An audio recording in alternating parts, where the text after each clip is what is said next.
All right, let's talk about writing your memoir. So you got your plan. Then, as soon as you finish your outline, you sit down to write. Might even be tomorrow. What are you going to do? We're going to walk you through it.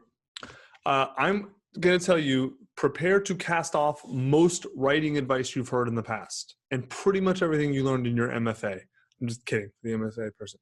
But seriously, most writing advice is not good because it's written by writers to impress other writers. The implied goal is essentially how to be a professional writer. That's almost all writing advice. That's the implied goal. My goal is not to help you be a professional writer. My goal is to help you write a book that tells your story. If you end up becoming a professional writer, that's awesome. And then you need to credit me constantly in every interview you give. No, I'm kidding. But if that's your goal, which for some of you that may be, it's probably a small percentage. That's awesome. But you got to get there by writing a great book. And that's what I'm going to try and teach you to do. Okay. So I'm not going to teach you any elitist writer bullshit. I'm going to teach you one thing, a process that has worked for me and thousands of people just like you. This is what's called the Scribe Memoir algorithm. All right. So scroll down to the bottom of your outline, the green section. Remember I told you this is going to be simple? Those are simple instructions on how to write a memoir. They are crazy powerful though. So let me go through this. When it's time for you to write each story, essentially anything in your memoir, answer these questions. The first one is what happened, right? And obviously I'm not talking about what happened like everything in your life. Well, when I was 6 on March 3rd, I had Cheerios for breakfast. Like, no one cares, of course. What happened that mattered, right? Tell me what happened. And you can be as detailed or as undetailed as you want, but give me, and because that's a stylistic question that you're going to answer for yourself. What happened, right? Now, the most effective memoirs tend to focus on specific moments for each story, that like the actual memory, the thing that happened that brings you back into the emotion, right? The details that connect with the emotion of the story. Not every detail, just the emotional details, right? Like, let me give you an example. I need detailed examples. I'm going to write that down. So like you could say something like, I'll never forget the smell of the linoleum as I walked up to the baseball office to see if I'd made the varsity team. And then you talk about the smell for a second. You like a lot of times smell is a big memory trigger. I'm just pulling that completely out of my ass. You don't ever have to talk about smell in your memoir.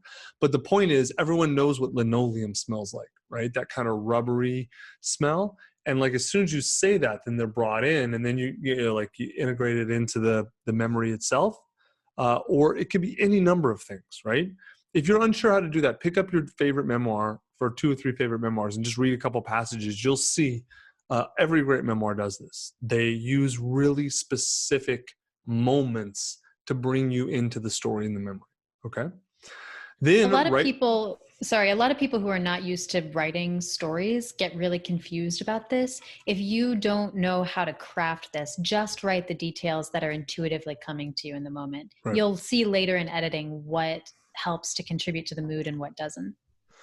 Yeah, the thing I'm going to tell you, if you get confused at all about story is natural. Totally. Like, this is one of those weird things where it's like, either I got to teach a whole course on story, or I can just tell you, rely on your story instincts. You can rely on your story instincts and it can get you to a great memoir. Truly. You can't teach all this stuff without deeply understanding story at very deep levels like Emily and I do, but you can be a very effective memoirist without actually knowing technically how to tell a story, because story is actually ingrained in your brain. Our human brains are hard-coded to tell stories, and you have literally tens of thousands of hours of experience listening to and telling stories. You already are an expert storyteller. For real, true. Okay, so generally I like to write each chapter from the perspective of who I was at that moment, right? You can look back, but the most powerful memoirs tend to be written from the perspective of the moment. Because if you're writing looking back, you're usually detaching yourself from the emotion and detaching yourself from the event, right? So number 1, what happened? Number 2, what did you feel about it? And you can write about what you felt about it then and what you felt about it now, and both. This is the meat of the memoir. Because like I said, what happened honestly doesn't matter that much. For real. Like even crazy, interesting memoirs, what happened is really a vehicle for how they felt and what they thought about it.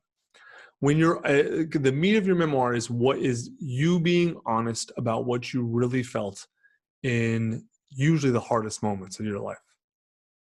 That's it. That's it. That's it. What happened? What did you feel? There's an optional third one. What did you learn? Right? No, actually, hold on. Let me talk about feel for a second. This is not what did you think. Okay. You can absolutely write what you thought. When this happened, I thought this. But the most boring stories are only this happened, I thought this happened, I thought this. It's like a catalog of what you thought. What you felt is what matters, right? To making a great memoir, both therapeutically for you and interesting for the reader. And great's the same way. Because, like I told you, no one reads your memoir to learn about you. They read your memoir to learn about themselves. And the way they learn about themselves is through your emotional honesty. Oh, wow. Like she went through the same thing I did. And that's how she felt about it. And then you explore yourself. Did I feel the same way? How did I feel? Yeah, I did feel that way. No, I didn't. I felt this other way. That is how you explore your own emotions. That's why people buy memoirs. That's it. It's the only reason. There is not true. Celebrity memoirs, sometimes people will buy because they want to know about celebrities. That's not, I don't consider celebrity memoirs actually like the ones that are just like, you know, look at me, I'm a fancy celebrity. No one cares about those. The ones on this shelf, none of those. They're all the ones where people really deeply explored their own emotions. You can talk about what you learned then or now, and because every experience has its lesson, if you're willing to see it, but do not feel pressure to put in a lesson you didn't learn or to make a lesson from everything, okay? And if you do talk about a lesson, don't point your finger outward and lecture people about it. This is only about what you felt and what you learned. Like, remember I gave you the social media examples? Instead of saying you, I say I. Same thing, right? It's not about telling other people what they should do. It's really only a record of what you did, what you felt, and then potentially what you learned or thought. That's it. All right. The difference is, this is the difference between here's what you should learn from this, which is really a knowledge share nonfiction book. You can do those in those, versus here's what I learned or what I felt. That simple language difference, you should versus I did, changes everything. I mean, haven't you seen a speaker? And as soon as they start telling you what to do, it's just like, oh, man. And there can be some people who are good at that. Don't get me wrong.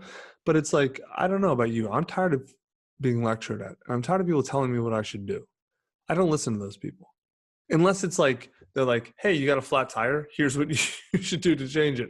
I listen to those people, right? If I want to be told what to do, I wait till I have the problem and then I go on YouTube and I find the solution.